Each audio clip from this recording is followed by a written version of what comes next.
I did want to ask you guys, me and Fritz were talking about this one before the show. The Hornets, Sacramento State, they did get in the playoffs. They finished at 7-4. UC Davis got snubbed, in my opinion, but we're going to get your guys' opinions on that. At 7-4, they beat Sac State head-to-head 31-21. I did want to get your guys' opinions on that one because I was expecting Davis to be in, but hey, here we are. That's the name of the game. Mark, your thoughts on this one, and we'll go around. Yeah, maybe somebody doesn't like Dan Hawkins or something like that. I don't know.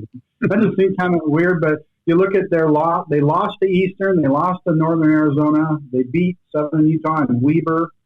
I guess they didn't play Montana State and Idaho, so those were two games at least they didn't have a chance to win, and maybe they got dinged for, not playing as tough a schedule where Sac State played all the three top teams. Of course, they lost to them, but, who knows? Yeah, no, I like what you said. Maybe they just don't like Coach Hawkins. It's getting to that point. No, how about you, Fritz? I know we were talking about this one before.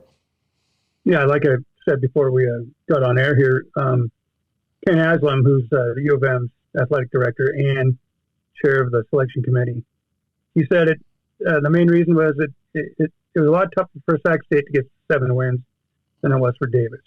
And my problem with that is that, yes, they beat Stanford, and yes, they played a tougher schedule, but I don't think there's any way to beat Stanford now. And Davis just handed it to him. I don't think that game was a 10-point game. I thought Larison was a force. Mm-hmm. I thought he should still be a force in the playoffs. He's a really good player, and I see that they don't get to showcase him for another game or two. So, second year in a row for Davis, where I thought they should be in, and they weren't. Yeah, it's a tough one for sure. How about you, Ian?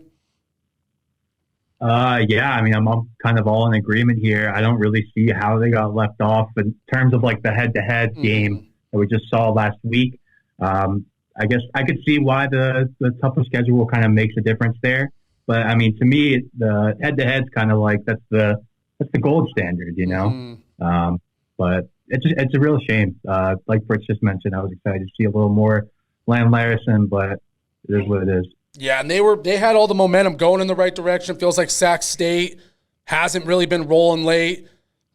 Aggies, one of their losses to the Griz, they lost by a touchdown, and they lost to Oregon State, who's a top 10 team in the FBS right now. So you kind of throw that one out the window. So it's tough. I think the Aggies should have made it. We're all in agreement. We don't got to go on and on, but just a little bit of a head scratcher. And like you guys said, with Larison playing out of his mind, he's the kind of guy you would have liked to see get the attention on a national stage and go out there and perform. So it's a rough one for sure.